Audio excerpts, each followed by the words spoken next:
اللہ کسی قوم کو ذلیل و رسوا نہیں کرتا جب تک وہ اللہ کے حکموں کا انکار نہیں کرتی۔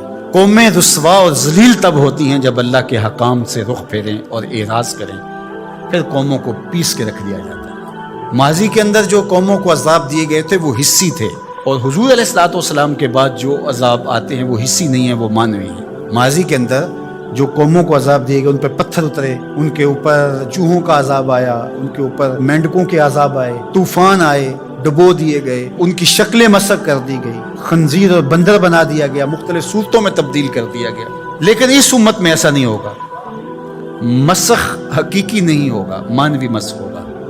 مطلب کیا کہ حقیقی مسخ تو یہ ہے چہرے بدل جائیں، مانوی مسخ ہے چہرے نہ بدل جائیں، سوچ غلط ہو جائے۔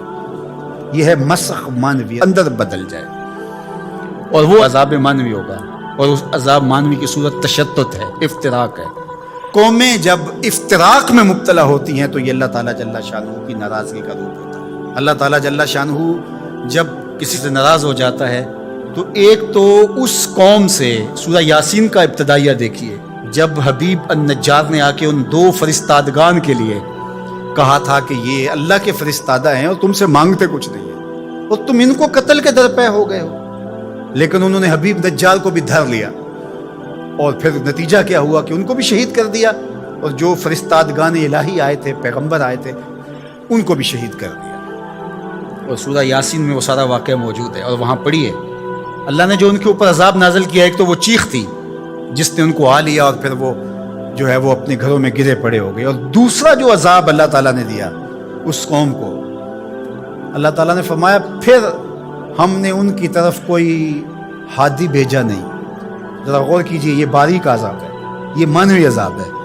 انہوں نے میرے فرستادگان کی قدر نہیں کی تو پھر میں نے سزا کیا دی کہ پھر ان کی طرف میں نے کوئی ہادی نہیں بھیجا، رہنما نہیں بھیجا جو ان کی رہنمائی کر سکے، ان کو بلائے، ان کو پھر اندھیروں میں بھٹکنے کے لیے چھوڑ دیا۔ تو یہ بات ذہن میں رکھیے گا، جب قومیں تشدد، ناقدری، اچھے لوگوں کو نظر انداز کرنے کا مزاج پیدا کرتی ہیں تو پھر ان کے اوپر جو عذاب بھیجے جاتے ہیں ان میں سے ایک عذاب کہ پھر وہ حقیقی قیادت سے محروم کر دیے جاتے ہیں۔ آج میرے وطن اور عالم اسلام کی جو حالت ہے، ہم اس وقت قیادت کے اعتبار سے یتیم ہیں۔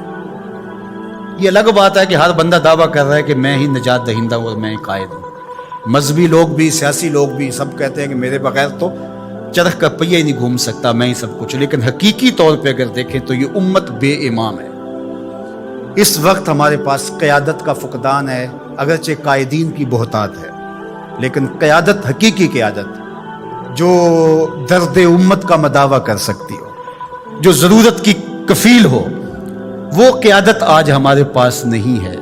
اقبال نے بھی کہا تھا، اٹھانا پھر کوئی رومی عجم کے لالہ زاروں میں، وہی آب و گل ایران، وہی تبریز ہے ساکی۔